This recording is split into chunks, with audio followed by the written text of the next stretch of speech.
Gorski paper, they really just talk about sort of this threshold. You pass this threshold of delight or enjoyment, and then you're willing to issue a referral.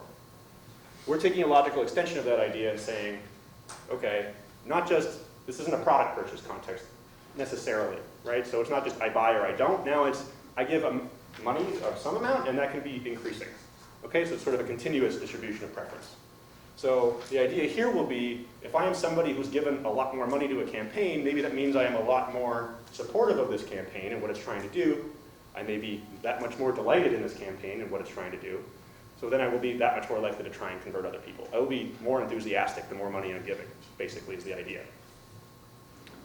Now, a unique feature of doing this stuff online is when you're engaging with a product or service, or in our context, when you're giving more money to a campaign, you may be more enthusiastic in trying to convert other people, but at the same time, other people can see that you're giving that money, and they may actually infer things from observing that, which is distinct from your enthusiasm in talking to me. This is, on the one hand, you're giving more money, being more enthusiastic, trying to convert me. On the other hand, you're giving more money. I'm seeing you give more money, so I see you as that much more credible. It's like you're putting your money where your mouth is. Okay, and there's these two joint effects. That's really what we're trying to piece apart in this study. And there are a number of other mechanisms here that are generally relevant to crowdfunding that I'm not going to get into here because we're not really studying these things. But I just want to be clear that all of these things in general that come up in the word-of-mouth literature and when referrals are effective, they all generally apply to crowdfunding. And probably the strongest argument for that is that just like this Oculus example that was mentioned yesterday, 90% of the people that are giving money were actually claiming a pre-order in that context. And I want to be clear, we're looking at a reward-based crowdfunding platform in this study. So a lot of it is actually pre-order. We actually observe that in our data.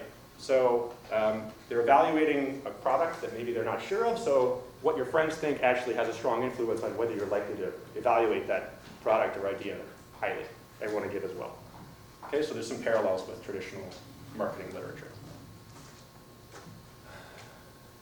So yeah, this is basically what I just said. On the one hand, people can hear your words. At the same time, they can see what you're doing. And these things are going to be correlated and often confounded, so it's hard to distinguish which one's actually driving your response to a referral.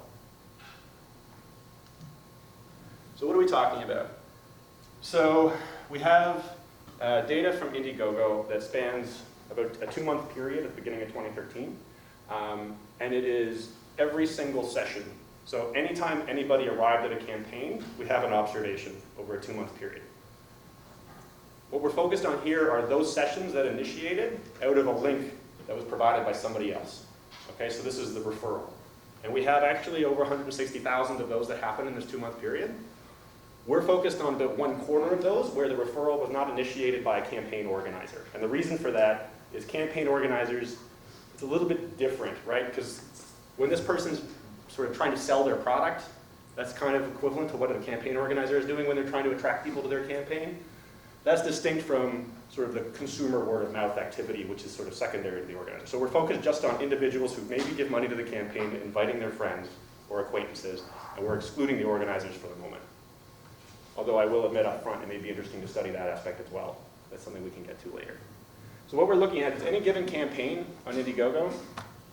I will be clear, the website has been revamped since our data was collected. So, take that with a grain of salt, but nothing that really impacts our study. When you go to a campaign, there are all these sharing mechanisms.